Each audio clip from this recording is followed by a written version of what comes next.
vamos a estar hablando acerca de un tema que se ha vuelto también muy común, digamos, en muchas iglesias y hasta en muchas familias. Yo creo que es algo que de alguna manera todos de una u otra forma hemos escuchado, y es el hecho de utilizar la sangre de Cristo como si fuese un medio para protegernos o para evitar de pronto ciertas situaciones en nuestra vida. No sé cuántos de los que están acá de pronto han escuchado a alguien decir, bueno, yo me cubro con la sangre de Cristo, ¿cierto? Es algo que se ha vuelto común.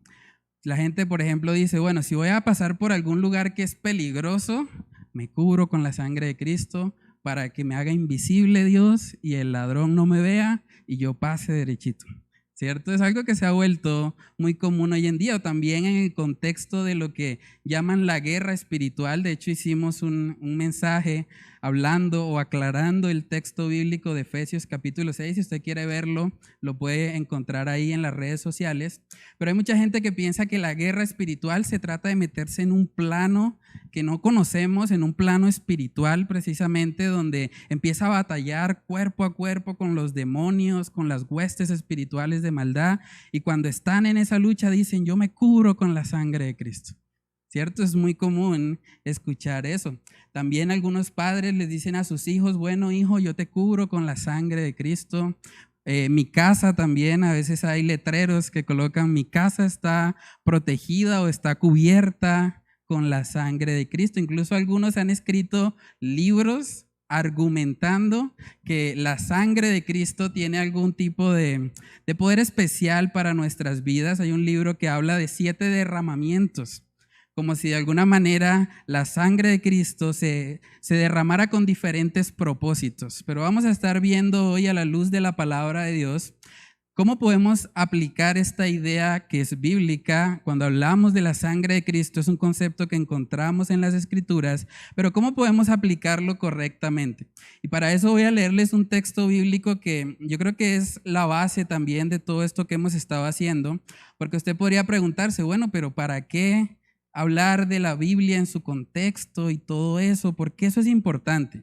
Y vamos a mirar Hechos capítulo 17. Este es un texto bíblico hermoso que nos recuerda precisamente que como creyentes tenemos un llamado a examinar cada cosa que recibimos para ver, a examinarlo con la Escritura para ver si esas cosas son así.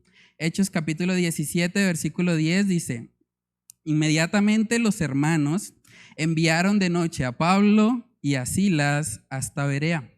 Y ellos, habiendo llegado, entraron en la sinagoga de los judíos, y estos, hablando de los de Berea, eran más nobles que los que estaban en Tesalónica, pues recibieron la palabra con toda solicitud. Miren lo que dice después, escudriñando cada día las Escrituras para ver si estas cosas eran así. No importa que un pastor reconocido haya dicho que hay 7 derramamientos, no importa lo que las personas o la mayoría de la gente crea al respecto, lo importante es lo que enseña la palabra de Dios. Y debemos pedirle al Señor que Él nos dé un espíritu así como los de Berea, tener esa misma actitud de no recibir algo solamente porque alguien lo dice o porque alguien de pronto desde un púlpito está afirmando que es verdad. Debemos siempre ir a la palabra de Dios y escudriñar para ver si esas cosas son realmente así. Y es impactante en ese texto de Hechos 17 porque los que hablan son Pablo y Silas. Pablo y Silas vivieron en un tiempo en el que el Señor hizo muchos milagros a través de ellos. Hubiese sido una tentación tal vez para muchos pensar, no, Pablo tiene que ser un hombre de Dios. Ese hombre, todos los milagros que hace, imagínese, ese hombre, él está con la mano de Dios, lo que él diga lo aceptamos.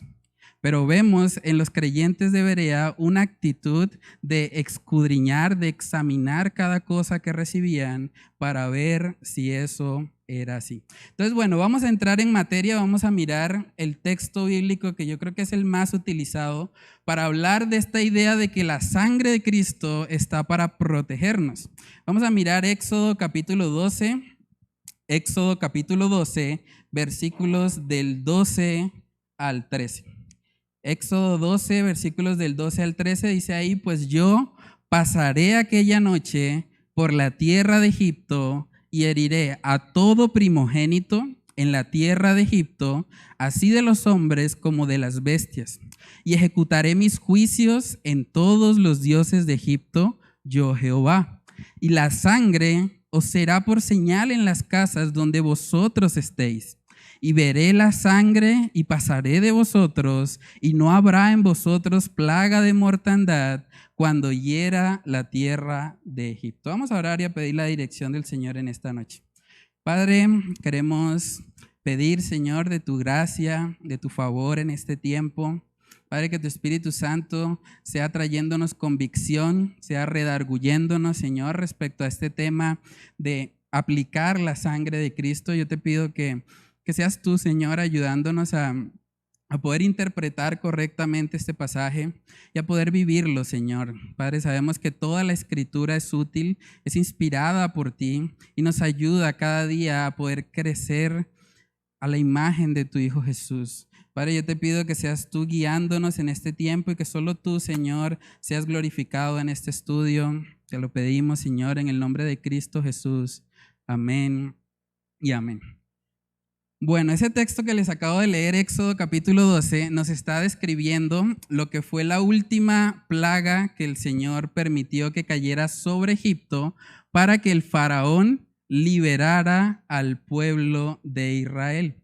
Y es interesante ver cómo ese evento de la muerte de los primogénitos estaba ligado con una celebración que el Señor mismo estaba estableciendo acá. Y para poder ver eso, vamos a mirar el contexto inmediato. Recuerden que los principios bíblicos para poder interpretar correctamente es que no podemos tomar un pasaje aislado. Tenemos que mirar el contexto para ver de qué está hablando y cuál es la enseñanza principal de este pasaje. Entonces, para ver el contexto inmediato, vamos a Éxodo capítulo 12, pero vamos a empezar leyendo desde el versículo 1. Éxodo 12, versículo 1 dice ahí: habló Jehová a Moisés y a Aarón en la tierra de Egipto, diciendo: este mes os será principio de los meses, para vosotros será este el primero en los meses del año. Hablad a toda la congregación de Israel diciendo: en el 10 de este mes, tómese cada uno un cordero, según las familias de los padres, un cordero por familia. Mas si la familia fuere tan pequeña que no baste para comer el cordero, entonces él y su vecino inmediato a su casa tomarán uno según el número de las personas, conforme al comer de cada hombre, haréis la cuenta sobre el cordero. El animal será sin defecto, macho de 1 año, y lo tomaréis de las ovejas o de las cabras, y lo guardaréis hasta el día 14 de este mes, y lo inmolará toda la congregación del pueblo de Israel entre las 2 tardes, y tomarán de la sangre y la pondrán en los 2 postes y en el dintel de las casas en que lo han de comer. Ahí vemos que está siendo colocada la sangre. Verso 8 dice: y aquella noche comerán la carne asada al fuego y panes sin levadura, con hierbas amargas lo comerán. Ninguna cosa comeréis de él cruda, ni cocida en agua, sino asada al fuego, su cabeza con sus pies y sus entrañas. Ninguna cosa dejaréis de él hasta la mañana, y lo que quedare hasta la mañana lo quemaréis en el fuego. Y lo comeréis así, ceñidos vuestros lomos, vuestro calzado en vuestros pies, y vuestro bordón en vuestra mano, y lo comeréis apresuradamente. Es la Pascua de Jehová. Y en ese contexto llegamos al texto base de hoy: pues yo pasaré aquella noche por la tierra de Egipto y heriré a todo primogénito en la tierra de Egipto, así de los hombres como de las bestias, y ejecutaré mis juicios en todos los dioses de Egipto, yo Jehová. Y la sangre os será por señal en las casas donde vosotros estéis, y veré la sangre y pasaré de vosotros, y no habrá en vosotros plaga de mortandad cuando hiera la tierra de Egipto. Y este día os será en memoria, y lo celebraréis como fiesta solemne para Jehová durante vuestras generaciones, por estatuto perpetuo lo celebraréis. Aquí podemos ver, hermanos, que el contexto de este pasaje que estamos leyendo es la fiesta de la Pascua. El Señor mismo la estableció, dice en el versículo 1 que habló Jehová a Moisés. O sea, Dios le está diciendo a Moisés cómo se debía celebrar la Pascua. Y vemos que hay una conexión entre la Pascua y lo que va a ser la liberación que el Señor iba a hacer de la plaga o de la última plaga que cayó sobre Egipto, que fue la muerte de los primogénitos. Entonces vemos que el Señor hace eso y está ligando precisamente la celebración de la Pascua, porque dice que va a ser algo frecuente. En el verso 2 dice que este mes o será principio de los meses. O sea, el Señor estaba estableciendo a partir de este momento, es el primer mes, cuando se celebra la Pascua. Y luego en el mes 10, cada uno va a tomar un cordero según las familias y van a seguir cada uno de los lineamientos que se encuentran ahí. Vemos también en el versículo 14, en Éxodo 12, 14, que eso tenía un propósito. Cuando el Señor establece una fiesta en el Antiguo Testamento, Él tiene un propósito detrás de eso. Y el propósito es que nosotros podamos recordar o traer a nuestra memoria lo que Él ha hecho por nosotros. Y es lo mismo con la Pascua. La Pascua era una forma en la que ellos iban a recordar lo que el Señor iba a hacer, salvándole de la muerte de los primogénitos. Entonces vamos a mirar Deuteronomio capítulo 6 para ver cómo el Señor muchas veces quería y buscaba la forma para que su pueblo recordara todo lo que Él hacía por él. Deuteronomio capítulo 6, vamos ahí. Deuteronomio 6, versículos del 10 al 13, dice: cuando Jehová tu Dios te haya introducido en la tierra que juró a tus padres, Abraham, Isaac y Jacob, que te daría, en ciudades grandes y buenas que tú no edificaste, y casas llenas de todo bien que tú no llenaste, y cisternas cavadas que tú no cavaste, viñas y olivares que no plantaste, y luego que comas y te sacies. Miren la advertencia: cuídate de no olvidarte de Jehová, que te sacó de la tierra de Egipto, de casa de servidumbres. Vemos que el propósito, hermanos, del Señor es que cuando llegan tiempos de abundancia a nuestra vida, que no nos olvidemos de Él, que no nos olvidemos de todo lo que Él nos ha dado. Por eso estableció esta fiesta. Dice ahí en Éxodo 12:14 que eso iba a ser memoria, para que ellos recordaran cómo el Señor les salvó del imperio más poderoso de la época. Cuando nosotros vemos eso, realmente vemos la mano de Dios obrando. O sea, el imperio egipcio era muy grande. Era el que controlaba prácticamente todo en ese mundo antiguo. Entonces, el hecho de que ellos fuesen rescatados de ese pueblo tan grande, tan poderoso, era una razón para que ellos alabaran al Señor, para que ellos dijeran: wow, tenemos un Dios todopoderoso, no hay imperio más grande que Él, no hay faraón más grande que Él. Y vemos que en el contexto del libro de Éxodo, Él está tratando con eso. Él está enviando las plagas, el faraón se está endureciendo y cada vez las plagas van aumentando en su nivel. Y aquí vemos que la última que el Señor determina enviar es la muerte de los primogénitos. Y Él estableció para su pueblo Israel que aquellos que colocaran la sangre ahí en un dindel, como dice Éxodo 12, en el versículo 12, dice: yo pasaré aquella noche por la tierra de Egipto y heriré a todo primogénito en la tierra de Egipto, así de los hombres como de las bestias, y ejecutaré mis juicios en todos los dioses de Egipto, yo Jehová. Dice en el 13: y la sangre os será por señal en las casas donde vosotros estéis.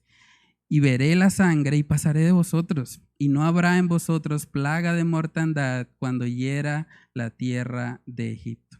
Entonces vemos, hermanos, que este evento que el Señor está permitiendo tenía el propósito de que ellos recordaran lo que era la celebración de la Pascua. Y en Colosenses capítulo 2 también vemos un texto bíblico interesante porque nos muestra que las celebraciones judías, todas las fiestas, todo eso que vemos que aparece ahí en el Pentateuco y demás, esas fiestas tenían el propósito de ser una sombra de aquello que iba a venir. Dice Colosenses 2 del 16 al 17: por tanto, nadie os juzgue en comida o en bebida o en cuanto a días de fiesta, luna nueva o días de reposo. Miren lo que dice el 17, todo lo cual es sombra de lo que ha de venir, pero el cuerpo es de Cristo. Todas esas fiestas apuntaban a algo mayor y era a nuestro Señor Jesucristo. Y encontramos muchas analogías entre lo que está pasando ahí, porque vemos que el amor de Dios por su pueblo Israel le dio una salida, ¿cierto? Les ayudó a que ellos pudiesen salir de la esclavitud de Egipto. Y de la misma manera, hermanos, el amor de Dios nos ha dado una salida a nosotros para salir de la esclavitud del pecado. Lo que acabamos de cantar hace un momento, hay libertad en Cristo Jesús. También vemos ahí que el Señor trajo juicio sobre los egipcios y los egipcios eran sus enemigos. Ahora también sabemos a la luz de la palabra de Dios que todas las personas que han pecado y no se han arrepentido delante del Señor están viviendo como enemigos de Dios y el juicio también va a llegar a sus vidas. También vemos aquí en Éxodo 12 que es una promesa futura. Dice, yo pasaré aquella noche por la tierra de Egipto y heriré a todo el primogénito en la tierra de Egipto. Está hablando de algo que el Señor iba a hacer. Y más adelante, en el mismo capítulo 12, vemos que el Señor lo hizo. Entonces vemos también la fidelidad del Señor para cumplir su palabra. Cuando el Señor dice algo, podemos estar 100% seguros que Él lo va a cumplir. Entonces es importante entender eso, entender que es una fiesta, entender que es algo que nos recuerda o que nos apunta a Cristo Jesús, es una sombra de lo que ha de venir. Y de hecho en 1 Corintios capítulo 11 vamos a ver que hay una relación directa entre esta fiesta de la Pascua y lo que como creyentes o como iglesia celebramos, que llamamos la cena del Señor. 1 Corintios capítulo 11, versículos del 25 al 26, dice ahí la palabra del Señor. Asimismo, tomó también la copa después de haber cenado, diciendo, esta copa es el nuevo pacto en mi sangre. Haced esto todas las veces que la bebiereis en memoria de mí. ¿Recuerdan el propósito de la Pascua en Éxodo 12:14? Era que ellos recordaran lo que Dios había hecho por ellos. Y la cena del Señor que celebramos acá en la iglesia también la hacemos con el propósito de celebrar lo que Él hizo por nosotros. Saben que por nuestra naturaleza pecaminosa nosotros tendemos a olvidarnos de todo lo que el Señor nos ha dado. En los momentos en los que de pronto hay holgura, en los momentos en que al parecer todo está bien, tenemos la tendencia a eso. Por eso la cena del Señor nos ayuda a recordar lo que el Señor Jesucristo hizo por nosotros. Entonces, bueno, volviendo ahí al texto base en Éxodo capítulo 12, casi siempre que nosotros escuchamos a las personas hablar de cubrirse con la sangre de Jesús, ellos no están hablando de una sangre real. Ellos están hablando como de algo intangible, algo que no podemos tocar, pero que hace parte tal vez como de un mundo espiritual, como de algo que no podemos palpar, pero que de alguna manera creemos, ¿sí? Ahora, cuando vamos aquí al texto que se usa para eso, Éxodo capítulo 12, la sangre que se refiere acá no es sangre espiritual, no es sangre intangible, es sangre real, es sangre de un cordero. Miren lo que dice Éxodo 12:7, y tomarán de la sangre y la pondrán en los dos postes y en el dintel de las casas en que lo han de comer. Y es muy importante, hermanos, que entendamos que cuando vamos a la palabra de Dios, es muy peligroso tratar de alegorizar los textos bíblicos, ¿sí? Si yo tomo un pasaje y digo, bueno, realmente la sangre no es sangre real, es más como una sangre espiritual, es como algo que yo tengo y que tengo mucho porque lo aplico en todo momento. Entonces yo voy y lo aplico donde quiera. Pero realmente interpretar la Biblia de tal manera que alegoricemos los textos es muy peligroso. Hay gente, por ejemplo, que toma pasajes del Antiguo Testamento para tratar de hacer analogías que en ninguna parte están. Yo escuchaba gente decir, no, la historia de David y Goliat representa aquello que te impide dar tu ofrenda. Y si tú quieres ser como David, tú tienes que meterte la mano en el bolsillo y tirar esa piedra. Y uno dice, pero ¿de dónde salió eso? David era un hombre de carne y hueso, Goliat también. ¿De dónde sacan esas representaciones? Es el peligro de alegorizar los textos bíblicos. También hay gente que ha usado, por ejemplo, el sacrificio de Abraham o el intento de sacrificio de Abraham para decir, eso que tú valoras, eso que tú quieres y que no quieres entregarle al Señor, eso es lo que tú tienes que hacer. Y recuerda que Abraham sacrificó o iba a sacrificar a su hijo Isaac. Entonces esos ahorros que llevas años ahí guardándolos, esos ahorros hay que soltarlos, sacrificarlos para el Señor. Pero eso es un grave peligro, hermanos. Si nosotros alegorizamos la Escritura, podemos inventarnos cualquier cosa. Prácticamente yo me puedo inventar cualquier historia, puedo decir que la sangre realmente no era sangre, que era algo espiritual, que era algo que no aplicaba, pero realmente si queremos estudiar correctamente las Escrituras, debemos hacerlo en su debido contexto y entendiendo que la Escritura se interpreta con la Escritura. Ustedes pueden mirar todas las profecías que había sobre la primera venida de Jesús, todas, sin excepción, se cumplieron literalmente. No hubo una profecía que fuese como algo espiritual, algo alegórico, no. Cuando la Biblia habla, por ejemplo, en Isaías 53, de que Jesús iba a venir como el siervo sufriente, que iba a ser quebrantado, vemos que eso se cumplió literalmente. No fue como que Jesús en un mundo espiritual se cumpliera la profecía, no. Cuando vamos a la palabra de Dios, debemos interpretarla literalmente. Vemos también a Jesús dándole instrucciones a sus discípulos de ir y predicar el evangelio a toda nación, a toda criatura.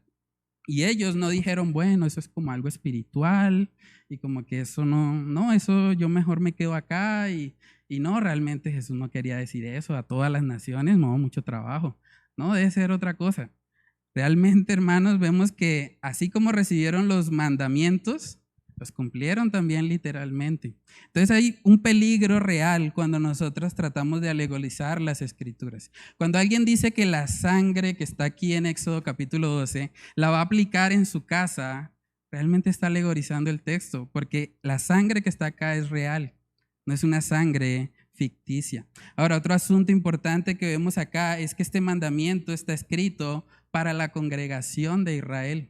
Éxodo 12:13 dice, hablad a toda la congregación de Israel, diciendo, en el 10 de este mes, tómese cada uno un cordero según las familias de los padres, un cordero por familia. No es un mandamiento para los gentiles, es un mandamiento para los israelitas. Ellos debían seguir estos lineamientos porque ellos son los que experimentaron la salida de Egipto y que debían hacer memoria de eso. Entonces es muy importante que nosotros miremos el contexto inmediato para no tomar un texto y acomodarlo a nuestra preferencia. Entonces, a manera de resumen, hemos visto que el contexto inmediato nos habla de que es una fiesta que había sido establecida específicamente para el pueblo de Israel, no para los gentiles, y que la aplicación de la sangre era sangre real. No sangre espiritual, no vemos que la sangre se aplicara por medio de una oración o algo por el estilo. Entonces vamos ahora a mirar lo que es el contexto del libro, ¿sí? Una vez que miramos el contexto inmediato, debemos mirar el contexto del libro. Si hay algo en el libro que nos lleve a concluir que de pronto podemos aplicar la sangre de esa manera. Vamos a mirar, hermanos, en todo el libro de Éxodo, ustedes pueden buscarlo en una concordancia, aparece 20 veces la palabra sangre, 20 veces. Y se usa básicamente de 3 diferentes maneras y ya les voy a mostrar cómo aparecen. En Éxodo capítulo 4 vemos que aparece la palabra sangre, pero aparece precisamente en el contexto de hablar de un vínculo familiar. Vamos a Éxodo capítulo 4, versículos del 25 al 26. Dice, entonces Séfora tomó un pedernal afilado y cortó el prepucio de su hijo y lo echó a sus pies diciendo, a la verdad tú me eres un esposo de sangre. Sangre, aparece ahí la palabra, dice en el 26, así le dejó ir y ella dijo, esposo de sangre a causa de la circuncisión. Entonces, el primer uso que vemos aquí en el libro de Éxodo es un uso familiar, habla de un vínculo familiar. Ahora miremos el segundo uso que vemos en Éxodo. También vemos en Éxodo 7, versículo 17, que el Señor hizo un milagro que también fue parte de las plagas que recibió que el faraón. Éxodo 7:17, vamos a verlo. Dice, así ha dicho Jehová, en esto conocerás que yo soy Jehová. He aquí, yo golpearé con la vara que tengo en mi mano el agua que está en el río y se convertirá en sangre. Vemos otra vez el uso de la palabra sangre. Está hablando de que el mar completo se iba a convertir en sangre, el río en ese contexto, porque era una forma en la que iban a mostrar que el Señor Dios estaba con Moisés. Ese es el segundo uso que vemos de la palabra sangre. Y el tercero, que es el más usado en todo el libro, lo vemos en versículos como Éxodo capítulo 29, versículo 12. Ahí podemos ver que se usa la sangre en el contexto de un sacrificio. Éxodo 29, 12 dice, y de la sangre del becerro tomarás y pondrás sobre los cuernos del altar con tu dedo y derramarás toda la demás sangre al pie del altar. Entonces, hermanos, en todo el libro de Éxodo no encontramos ni un solo versículo que nos enseñe que la sangre se aplica a través de la oración. No hay ninguno. ¿Sí? ¿Cómo se aplica generalmente o lo que vemos de pronto en muchas iglesias de este tema de la sangre? Mucha gente lo que hace es que en medio de una oración dice, Señor, yo me cubro con la sangre o yo cubro este barrio con la sangre, pero no vemos eso en la Biblia. Entonces encontramos ahí un problema. Otro aspecto importante que debemos resaltar es que cuando nosotros vemos historias en el Antiguo Testamento, sobre todo pasa eso, las historias del Antiguo Testamento no necesariamente son para que nosotros las imitemos. Mucha gente de pronto dice, mire, Salomón tenía 1000 mujeres. ¿Dónde dice la Biblia que nosotros debemos ser como Salomón? En ninguna parte.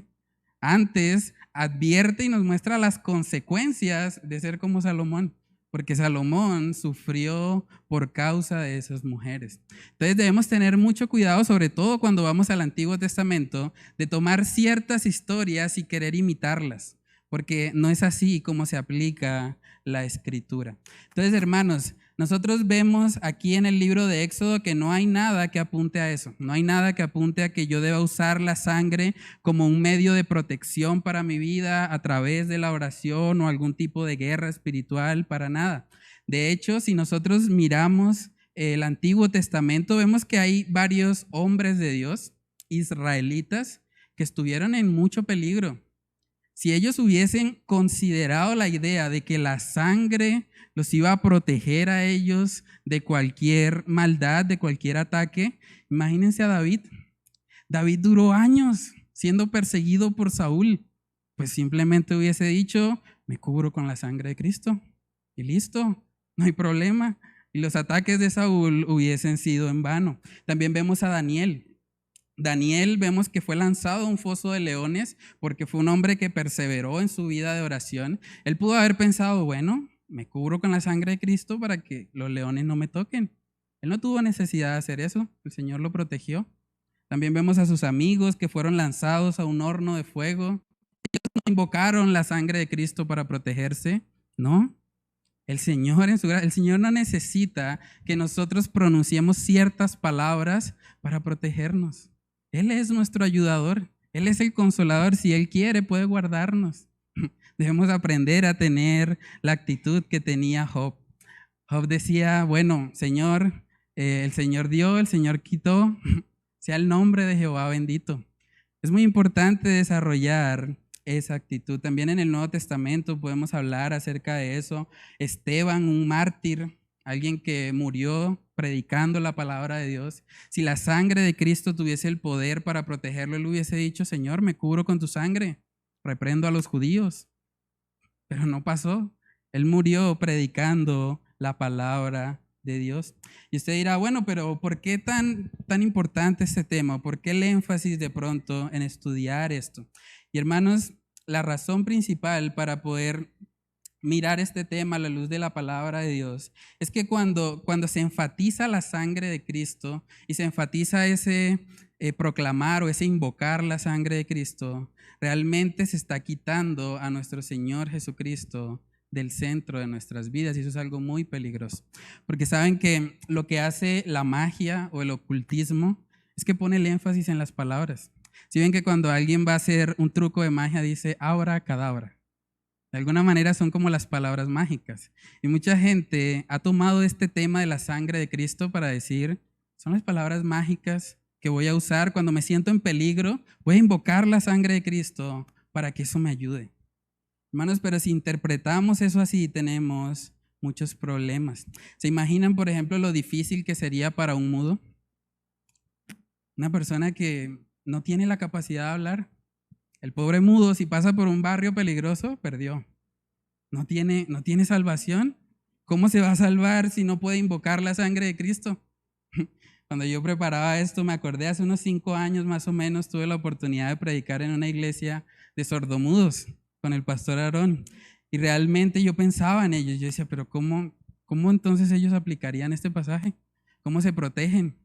No pueden, ¿cierto?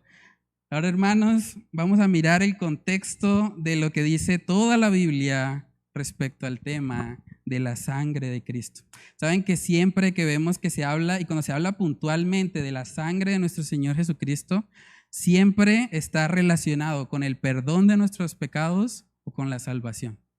Siempre, en todos los pasajes. Vamos a mirar Mateo capítulo 26, versículos del 27 al 28. Dice ahí, y tomando la copa y habiendo dado gracias, les dio diciendo, bebed de ella todos, porque esto es mi sangre del nuevo pacto, que por muchos es derramada, y miren el propósito, para remisión de los pecados.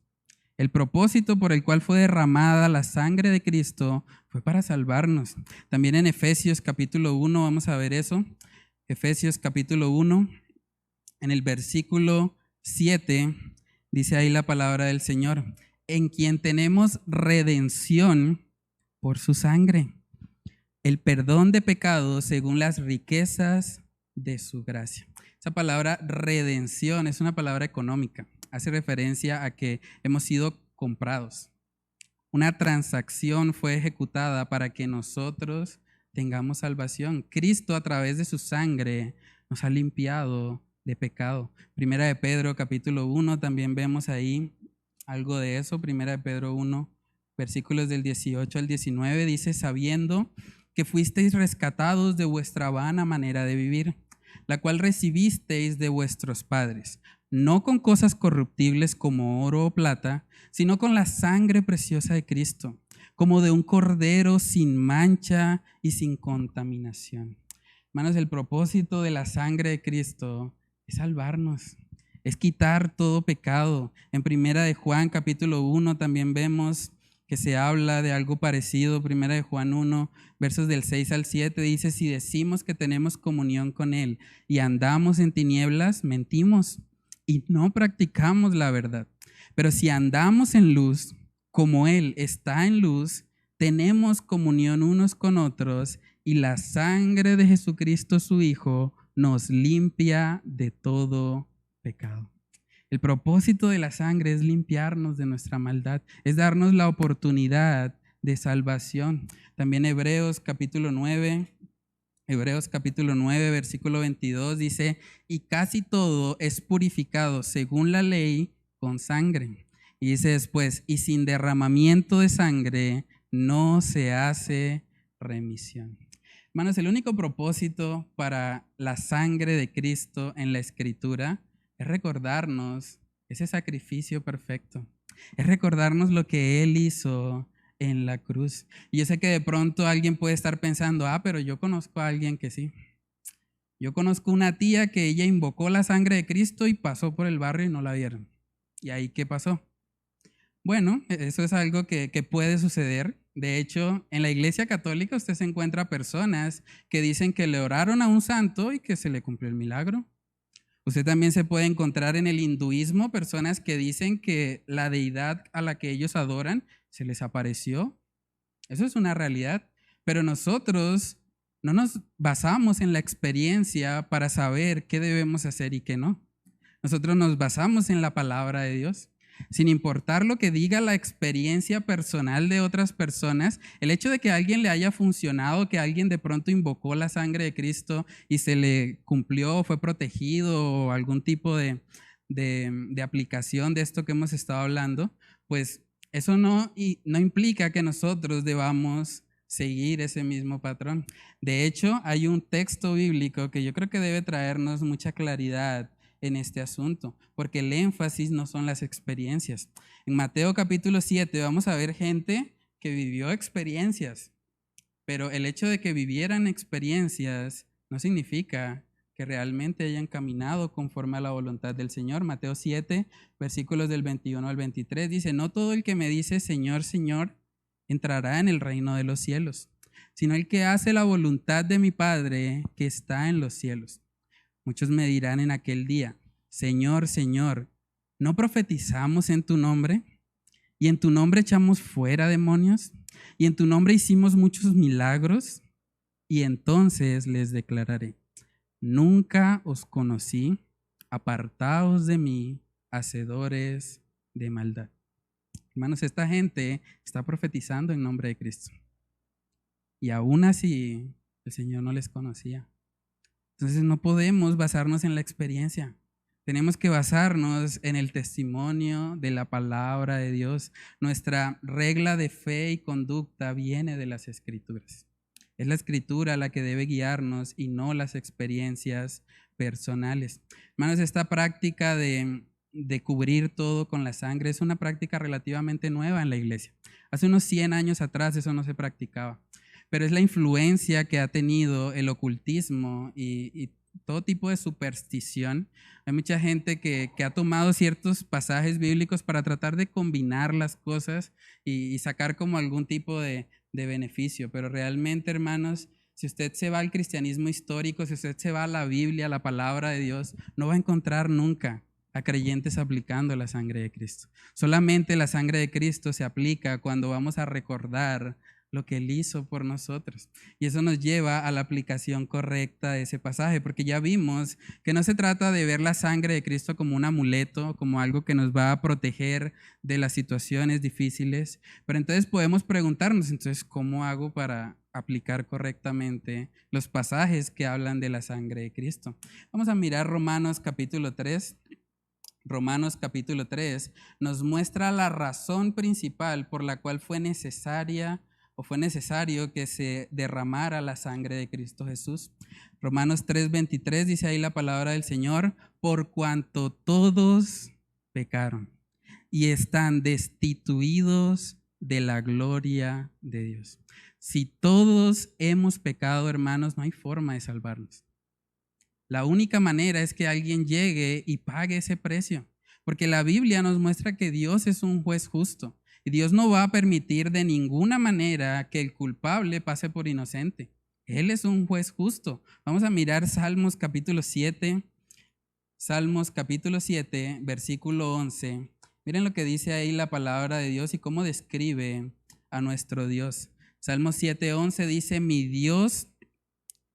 Dios es juez justo y Dios está airado contra el impío todos los días. Si Dios es un juez justo, si todos hemos pecado, todos merecemos la ira de Dios. Todos merecemos ese castigo por nuestra maldad.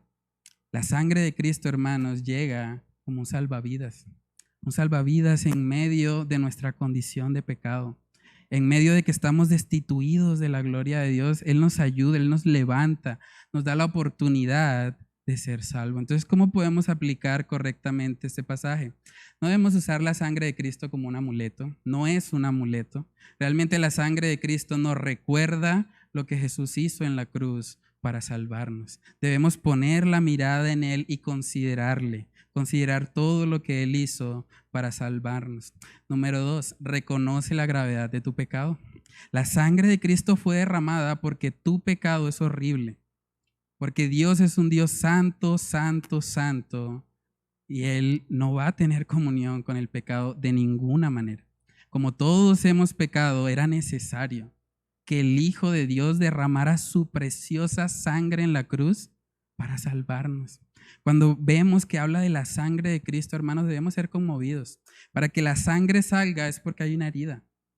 Jesús fue herido por nosotros herido por nuestras iniquidades, para darnos la oportunidad de salvación. Yo creo que cada vez que vemos que se habla en las Escrituras de la sangre de Cristo, deberíamos tomarnos el tiempo de meditar en eso, de meditar en todo lo que Jesús hizo, todo lo que Él vivió para salvarnos. Y también, si usted ya ha sido salvo, si usted ya ha reconocido al Señor, la sangre de Cristo nos recuerda que tenemos un sumo sacerdote, que tenemos a alguien que intercede por nosotros. Voy a leer un texto respecto a eso, Hebreos capítulo 7. Ese texto es precioso. Hebreos 7, versículos del 27 al 26. Perdón, del 26 al 27 dice, porque tal sumo sacerdote nos convenía, santo, inocente, sin mancha, apartado de los pecadores y hecho más sublime que los cielos, que no tiene necesidad cada día, como aquellos sumos sacerdotes, de ofrecer primero sacrificios por sus propios pecados y luego por el pueblo, porque esto lo hizo una vez para siempre, ofreciéndose a sí mismo. El sacrificio de Cristo fue hecho una vez y para siempre. Él derramó su preciosa sangre en la cruz para darnos salvación, para darnos redención, para darnos justificación. Y quiero cerrar el mensaje compartiéndoles un extracto de un sermón que predicó el pastor Charles Spurgeon. Y él habla acerca de cómo nosotros deberíamos ver la sangre de Cristo y lo que Él hizo por nosotros. Dice ahí el extracto del sermón, dice, mira a Cristo, ¿ves a aquel hombre que cuelga de la cruz? ¿Puedes contemplar su cabeza moribunda, inclinada con mansedumbre sobre su pecho? ¿Ves esa corona de espinas que hace brotar gotas de sangre que se escurren por sus mejillas? ¿Ves sus manos traspasadas y rasgadas y sus benditos pies soportando el peso de su cuerpo, partidos casi completamente en dos por los clavos crueles? Pecador, ¿lo oyes gritar? Elí, Elí, lama sabactani. ¿Acaso no lo escuchas clamar consumado es? ¿Puedes ver su cabeza inclinada por la muerte? ¿Ves ese costado traspasado por la lanza y el cuerpo bajado de la cruz? Oh, ven aquí, esas manos fueron clavadas por ti, esos pies vertieron sangre por ti, ese costado fue abierto por ti. Y si quieres saber cómo puedes encontrar misericordia, allí está. Mirad, mirad a mí. No mires más a Moisés, no mires más al Sinaí. Ven aquí y mira al Calvario y a la víctima del Calvario. Mira, pecador, te dice él, el día de hoy, mírame y sé salvo. Hermanos, si vamos a invocar la sangre de Cristo, que sea para recordar lo que Él hizo en la cruz para salvarnos. Vamos a orar. Padre, te damos muchas gracias, Señor, por este tiempo. Gracias por la oportunidad que nos concedes de abrir tu palabra, Señor, y de recordar cómo tu preciosa sangre, Señor, fue derramada en la cruz para darnos vida, para darnos salvación, para que ahora todo aquel que en ti cree no se pierda, sino que tenga vida eterna. Padre, ayúdanos a recordar continuamente tu evangelio, a recordar lo que tú hiciste en esa cruz para salvarnos de nuestra maldad, para rescatarnos de esa esclavitud en la que todos estábamos por causa del pecado. Padre, gracias por tu gloriosa gracia. Gracias por ese glorioso intercambio, por haber pagado en la cruz lo que yo debía haber pagado. Gracias por tu amor, Señor. Ayúdanos a vivir cada día constreñidos por ti y apasionados por compartir estas buenas nuevas con otros. Padre, ayúdanos, Señor, te lo pedimos en el nombre de Cristo Jesús. Amén y amén.